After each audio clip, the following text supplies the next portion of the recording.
우리가 함께 은혜하는 말씀은 구약성경 창세기 28장 10절부터 19절 말씀입니다. 구약성경 40페이지 창세기 28장 10절부터 19절 전반절 말씀까지 우리 한 절씩 교독합니다. 야곱이 브엘세바에서 떠나 하란으로 향하여 가더니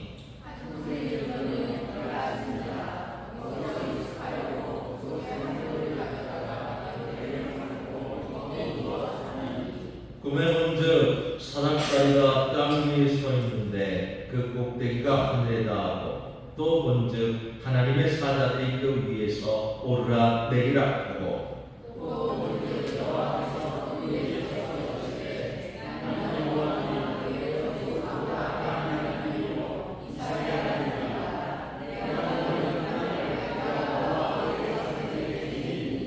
내 자손이 땅의 티끌같이 되어 내가 서쪽과 동쪽과 북쪽과 남쪽으로 퍼져나갈지며 땅의 모든 족속이 너와 내 자손으로 말미암아 복을 받으리라.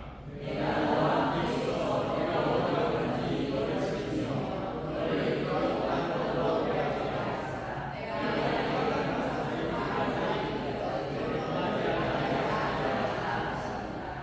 야곱이 잠있게 이르기를 여호와께서 과연 여기 계시거늘 내가 알지 못하였도다. 이에 여호와께 여호와가 이르시오 이것은 하나님 하나님이시오 이는 하늘의 누가 하고 야곱이 아침에 일찍 일어나 베개로 삼았던 돌을 가져다가 기둥으로 세우고 그 위에 기름을 붓고 그곳 이름을 베델이라 하였더라. 아멘. 하나님께서 저와 여러분에게 은혜 주시기를 원합니다. 오늘 우리가 함께 은혜 나눌 본문은 창세기 18장 10절부터 19절 말씀입니다. 여러분, 우리는 창세기를 펼치면 몇몇 신앙의 거인들을 만나게 됩니다. 아브라함, 이삭, 야곱, 조금 넓게 보면 요셉까지 우리가 흔히 족장이라고 부르는 그 사람들입니다. 그런데 이러한 신앙의 거인들 가운데서도 유독 파란만장한 인생을 산 사람을 한 명 뽑으라면 저는 주저없이 야곱을 뽑겠습니다. 여러분 생각해 보십시오. 그의 12아들이 훗날 이스라엘 12지파의 뿌리가 됩니다. 오늘날까지도 유대민족을 가리켜 이스라엘이라고 부르는데 그 이름이 바로 야곱에게서 나온 겁니다. 창세기 32장 28절에 보면 하나님께서 야곱에게 새 이름을 주시며 이렇게 말씀하십니다. 내 이름을 다시는 야곱이라 부를 것이 아니요 이스라엘이라 부를 것이니 이는 내가 하나님과 및 사람들과 겨루어 이겼음이니라. 그러니까 이스라엘은 하나님과 겨루어 이겼다, 이런 뜻입니다. 여러분, 이 사실 하나만 놓고 보아도 우리는 고대 이스라엘 역사 가운데 야곱이라는 인물이 차지하는 그 무게가 얼마나 큰지를 짐작할 수 있습니다. 12지파의 조상이요 한 민족 전체의 이름이 되었던 사람, 그가 바로 야곱입니다. 그런데 여러분, 이렇게 위대한 이름을 남긴 사람이라면 우리는 보통 그의 인생도 처음부터 남났을 거라 생각하기 쉽습니다. 태어날 때부터 축복받고 걸음마다 형통하고 하나님의 특별한 은혜 가운데 순탄하게 살았을 것이라고 말입니다. 하지만 성경이 그려내는 야곱의 실제 모습은 그런 우리의 기대와는 사뭇 다릅니다. 이 야곱의 인생을 조금이라도 아시는 분들이라면 아실 겁니다. 그는 태어날 때부터 형의 발 뒤꿈치를 붙잡고 나왔을 정도로 순탄치 않은 삶을 예고했던 사람입니다. 형의 장자권을 팥죽 한 그릇에 빼앗고 눈먼 아버지를 속여 축복을 가로챈 사람이 바로 야곱입니다. 그리고 오늘 본문에서 우리가 만나게 된 이 야곱은 바로 그 일 때문에 형 에서의 살결인 분노를 피해서 적는 고향과 부모를 뒤로하고 홀로 도망치는 처지에 놓인 사람입니다. 자연 한번 상상해 보십시오. 가진 것 하나 없이 등 뒤에서는 형의 칼 것 같은 분노가 쫓아오고 앞에는 낯선 광야만 펼쳐있는 그 밤 말입니다.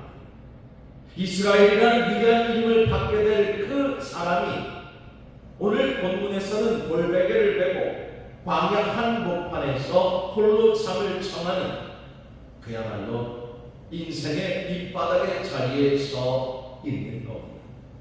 그런데 감사하게도 바로 이 지점에서 저는 오늘 본문이 바로 오늘을 살아가는 우리에게 깊은 위로와 함께 도전을 동시에 준다고 생각합니다. 여러분, 그렇다면 하나님은 도대체 왜 평범한 순간이 아니라 이렇게 밑바닥까지 떨어진 야곱의 인생 한복판에서 그에게 나타나신 겁니까?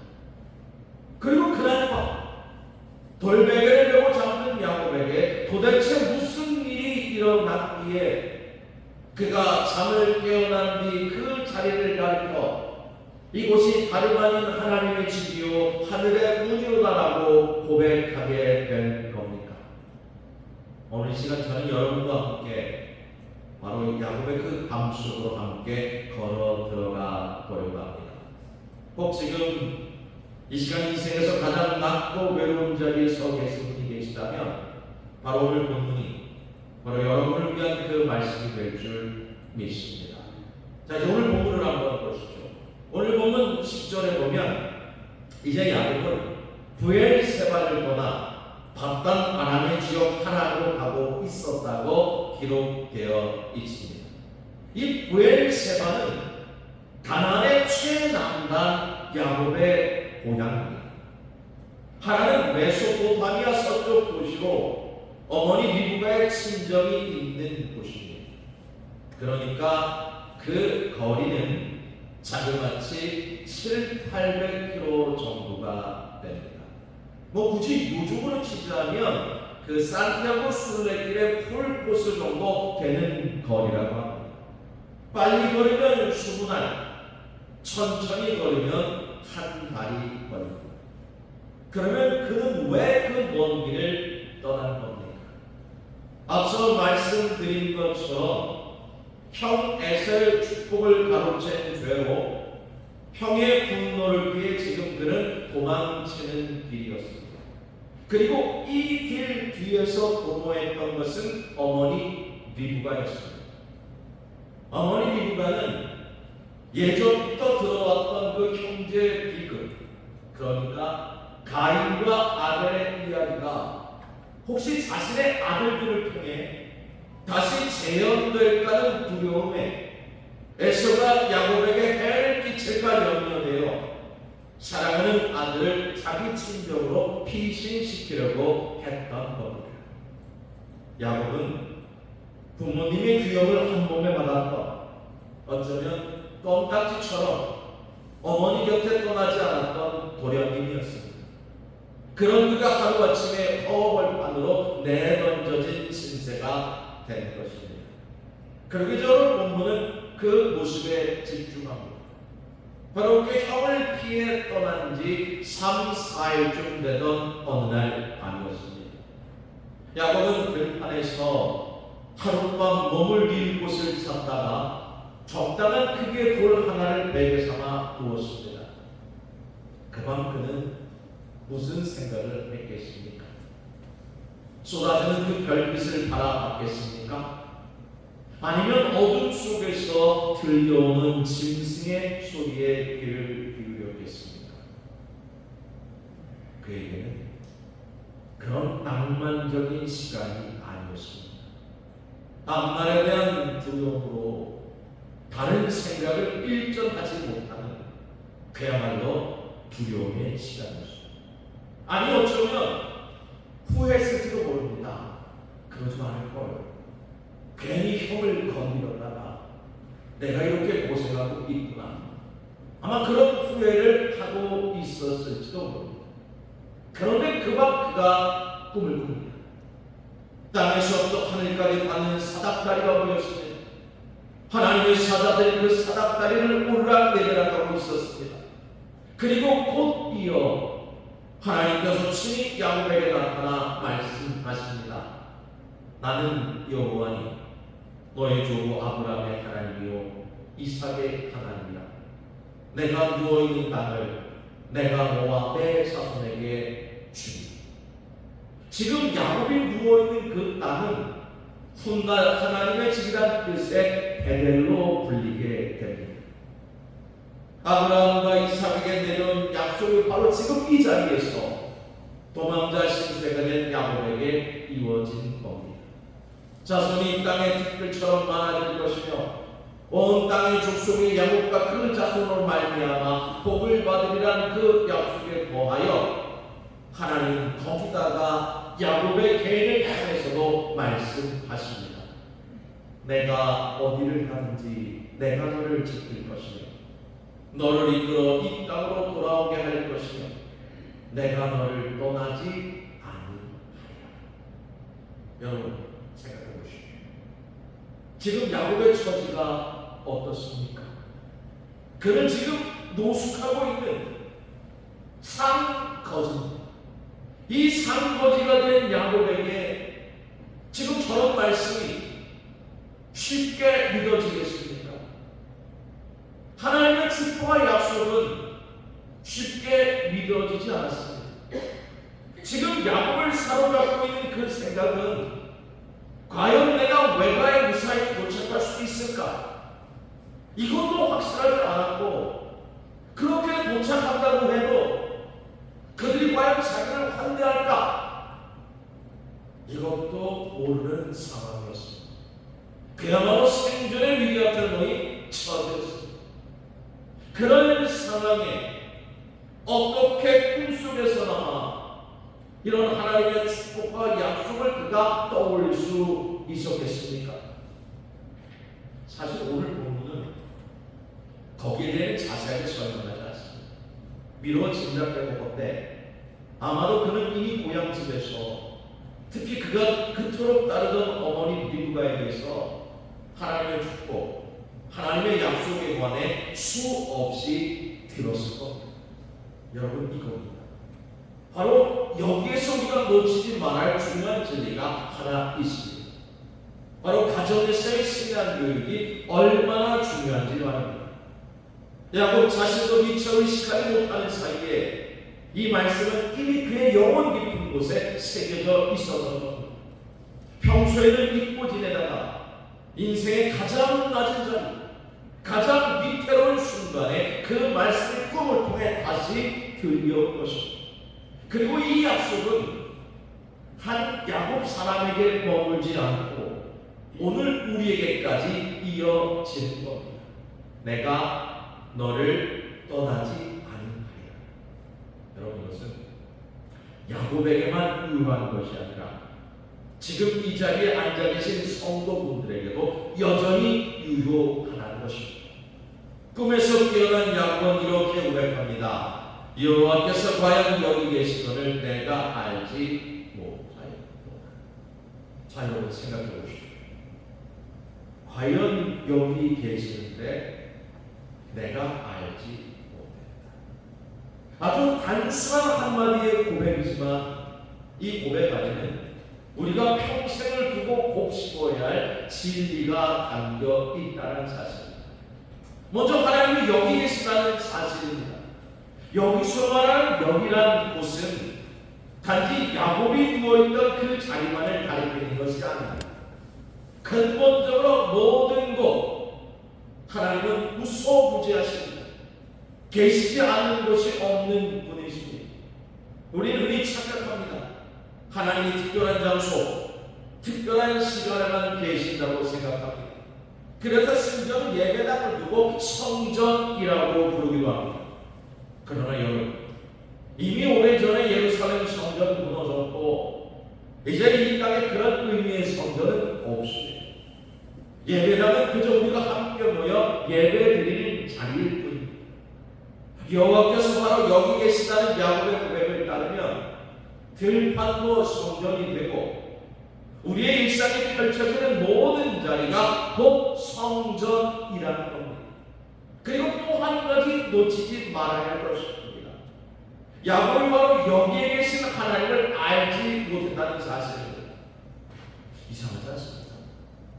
하나님이 안 계셨으면 몰라도 분명히 함께 계셨는데도 그는 그것을 알지 못했습니다. 그런데 이는 우리도 다르지 않습니다. 우리의 하루원 속에 하나님이 함께 계신다는 사실을 알지 못할 때가 많고 그것을 실감하며 사는 날은 더욱 드뭅니다. 하나님을 향한 감격보다는 눈앞의 걱정거리에 마음을 온통 빼앗기거나 순간의 즐거움에 파묻혀 살아가는 날이 더 많지 않습니까? 그런데 신기하게도 똑같이 분주한 일상을 살면서도 어떤 이는 하나님의 함께하심을 생생하게 느끼며 그 안에서 생명이 충만하고 기쁨이 충만한 삶을 사는 분들이 계신다는 겁니다. 뭐가 다른 겁니까? 왜 그들은 그렇게 사는 겁니까? 이렇게 한번 생각해 보십시오. 여기 두 사람이 이제 번화가를 걷고 있습니다. 한 사람은 오직 눈앞의 일, 걱정에 사로잡혀 정신없이 걸어갑니다. 그런데 또 한 사람은 자기가 두 다리로 땅을 딛고 걷고 있다는 그 사실 자체에 잠시 마음을 둡니다. 겉으로 보기에는 똑같이 걷고 있지만 걷는다는 것이 얼마나 놀라운 일인지 그 깊이와 기쁨은 오직 두 번째 사람만 누리게 된 겁니다. 앞 사람이 그것을 놓치는 이유는 단순합니다. 다른 것에 마음을 빼앗겼기 때문입니다. 하나님이 분명 여기 계시는데도 우리가 그것을 느끼지 못하는 이유도 이와 다르지 않습니다. 문제는 하나님이 계시지 않아서가 아니라 우리가 그 임재 앞에서 변화되기보다 그저 지나쳐버리는 데 있습니다. 특히 오늘날처럼 소비와 오락의 쓰나미처럼 흘려드는 이 세상에서는 하나님의 함께하심을 느끼며 사는 일이 더욱 힘들어졌습니다. 물론 교회 밖에 계신 분들 가운데는 굳이 그런 하나님 경험 없어도 얼마든지 세련되고 풍요롭게 인생을 살아간다고 말씀하시는 분들도 계실 겁니다. 한 번뿐인 인생, 자기 능력을 마음껏 펼치며 기쁘고 행복하게 사는 것, 중요합니다.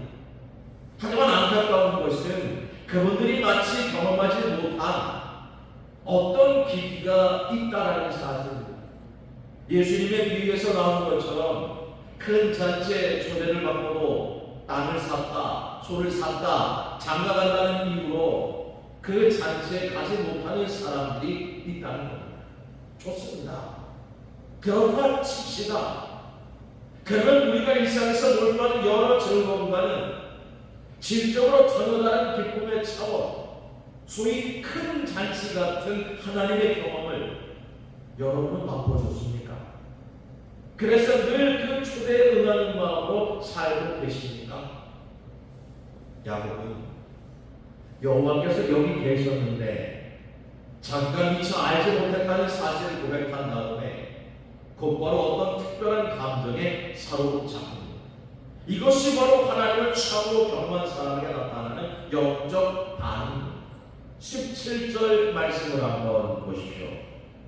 두렵도다 이곳이요, 이곳은 다름 아닌 하나님의 집이요, 이는 하늘의 문이라. 여러분, 걱정이 태산 같던 그 밤에 하나님께서 나타나셔서 축복과 약속을 주셨다면 우리는 마땅히 춤을 추며 환호해야 하지 않겠습니까? 근데 오늘 야곱의 반응을 보십시오. 두렵도다라는 고백입니다. 무엇이 두려웠습니까? 강도를 만났을 때 느끼는 그런 공포가 아닙니다. 이것은 신학에서 거룩한 두려움, 누미노자라고 부르는 감정입니다. 밤하늘 가득한 별을 올려다볼 때 느끼는 정과 비슷합니다.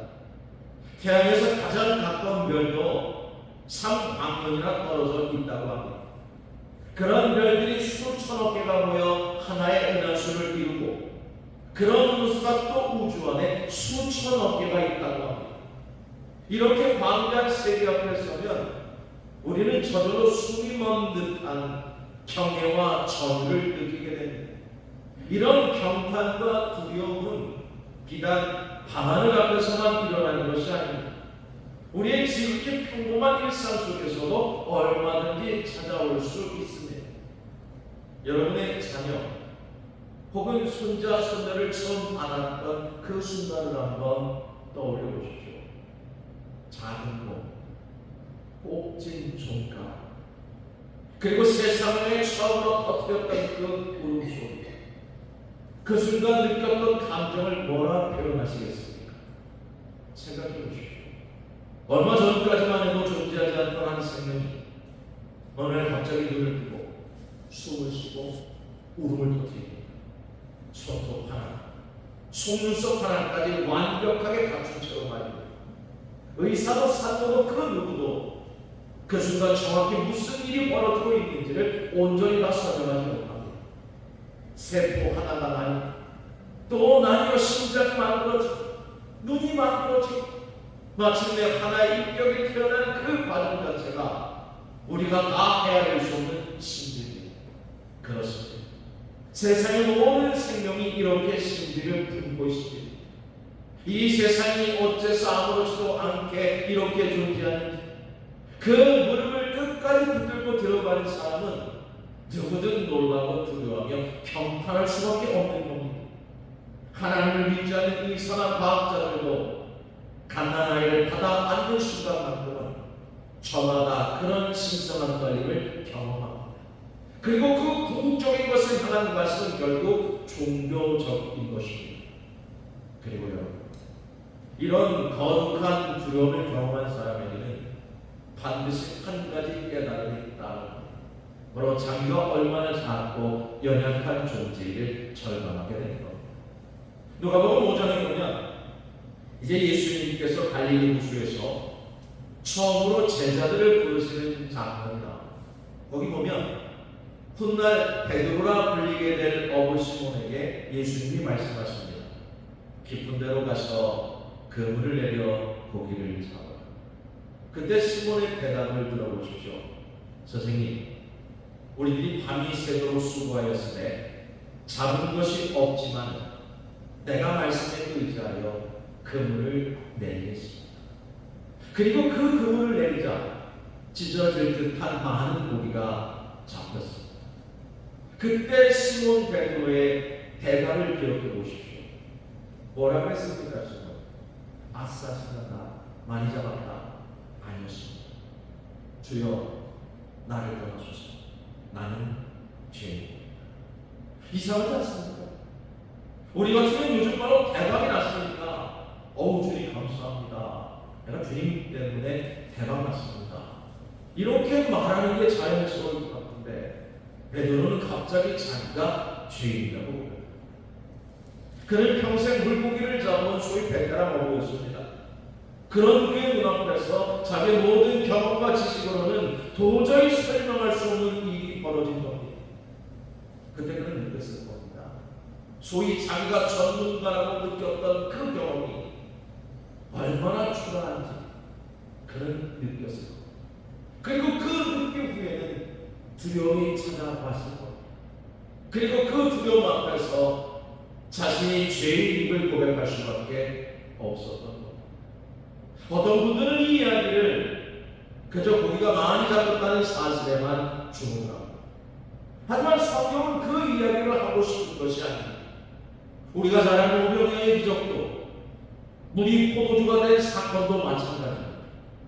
이런 이야기는 그 자체가 목적이 아니라 더 근본적인 사건을 전하는 상징과 의도입니다. 바로 그 근본적인 것이 하나님께서 예수 그리스도 안에서 자신을 드러냈다는 사실입니다.